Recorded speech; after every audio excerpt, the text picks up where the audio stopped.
রাজধানীর সড়কগুলোতে বেড়েছে তীব্র যানজট। এতে প্রতিদিনই ভোগান্তি পোহাতে হচ্ছে কর্মজীবী কিংবা শিক্ষার্থীদের। দর্শক, এই মুহূর্তে রাজধানীর সড়ক থেকে পরিস্থিতির খবর জানাতে যুক্ত হচ্ছেন প্রতিনিধি আবু সাইদ অপু। অপু, রাজধানীতে যানজট পরিস্থিতি কেমন দেখছেন জানাবেন আমাদের।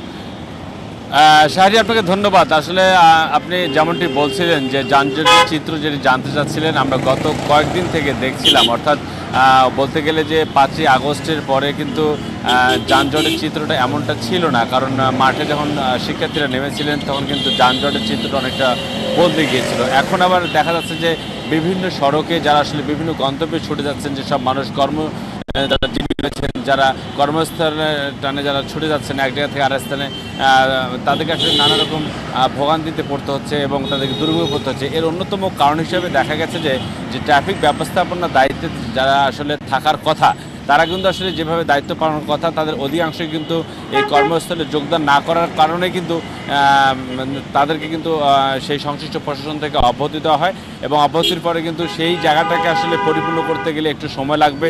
সেই জন্য রাষ্ট্রকেও সময় দিতে হবে, যার ক্ষেত্রে কিন্তু যানজটের সৃষ্টি হচ্ছে। পাশাপাশি আরেকটি বিষয় আপনাকে জানি রাখি, কিছুক্ষণ আগে কিন্তু আমি যে জায়গাটা দাঁড়িয়ে আছি প্রায় ঘণ্টাখানিক ধরেই কিন্তু এই জায়গাটায় প্রচুর যানজট একদম বিরাজ করছিল এবং এই যানজটের ফলে কিন্তু মানুষ তার নির্দিষ্ট গন্তব্যস্থলে ছুটে যেতে পারছিল না।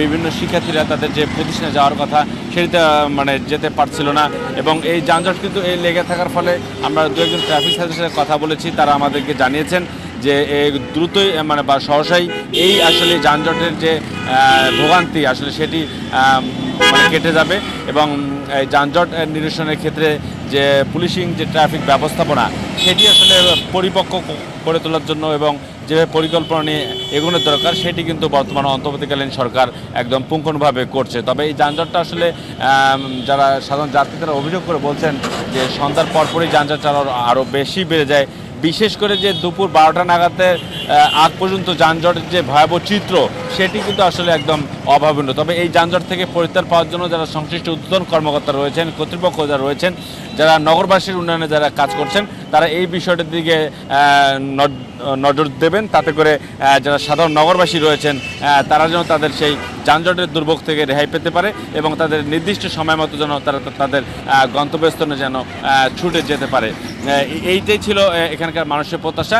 তবে ট্রাফিক পুলিশরা বলছে রাষ্ট্র সংস্কারের সাথে সাথে এই ট্রাফিক ব্যবস্থাপনা সংস্কার করলে অতীতে চিরচেনা যে যানজট যে রাজধানী নগরীর সেটি যেমন একদিক থেকে পরিত্রাণ পাওয়া সম্ভব, তেমনি অন্যদিকে একটি বিষয় হচ্ছে যে ট্রাফিক ব্যবস্থাপনার যে মানুষের প্রতি যে ক্ষোভ বা মানুষের আক্ষেপ সেটি অনেকটা দূর হবে বলে মনে করছেন। তো এটাই ছিল আমার কাছে সর্বশেষ। অপু, আপনাকে ধন্যবাদ।